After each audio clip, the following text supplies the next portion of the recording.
tak vyriešila sa mi vlastne bolesť hlavy. Mala som v podstate hlavu jak autobus. Plný nos, bolesť v strede medzi očami, hlavu vzadu a boleli ma uši, tak 3/4 roka. Dávala som si také tie papierové sviečky, ktoré sa zapalujú pri uchu, aby vytiahli zápal. To mi vôbec nepomáhalo. Ušné kvapky, nič mi nepomáhalo. A Lavil som si dala, ja som mala do týždňa hlavu späť, moju hlavu späť. Nemala som ju jak melón, jak autobus, nafúknutú, nehučalo mi v ušiach, úplne super. A ľahšie sa mi dýcha, som astmatik a ešte aj dýchanie mi to napravilo. A mojich drahých 2 psov, čo mám, jeden má zrejme rakovinu mliečných žliaz a ten psík už bol úplne apatický, smutný, dneska beha, skáče, teší sa. Takže... A používala si jaké přípravky? Jaký produkty? Na psíkov ten Lavil, nie senzitív, ale ten klasický. A na seba nosné kvapky, ten sprej. Takisto som si striekala Lavil. A tie kvapky do nosa aj do uší. A džus používala si? Džus, áno, to ďalšia časť môjho tela sa liečila, ešte sa lieči.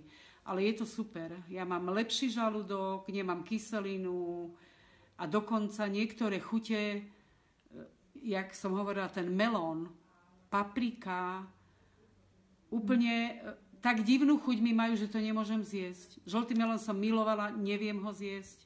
Príde mi jak umelý. Červený melón fajn, ale to chcem povedať, že sa mi začali objavovať pocity chuti, čo som predtým nemala. Normálne sa mi čistia chuťové bunky.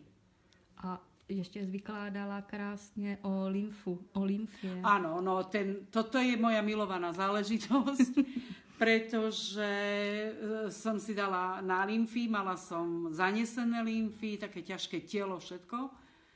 A keď som sa postriekala tým lymfom, tak ja som mala pocit, že lietam úplne úžasne mi to robí dobre.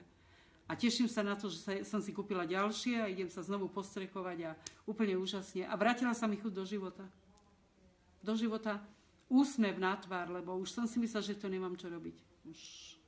Už som nemala chuť žiť a tak nejak zrazu rozmýšľam, prečo som to hovorila. Lebo sa mi chce žiť.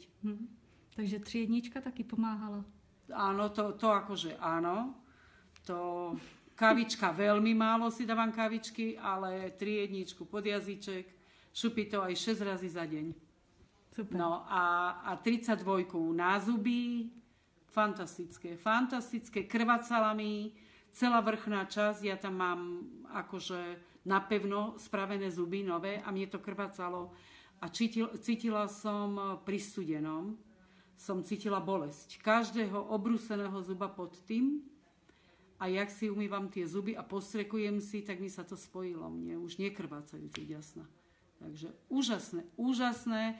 Verím tomu, že do pol roka budem vyzerať jak 18-ročná aj sa tak cítiť. Takže ľudia Boží, dajte sa na to, je to úžasná, fantastická vec. Bez nejakých veľkých rečí, že by sa o niečom rozprávalo a nie je to skutočnosť. Práve naopak je to fantastická vec. Fantastická vec. Toto sme potrebovali ako ľudstvo. Takže ďakujem a dajte sa do toho, držte sa. Děkuji.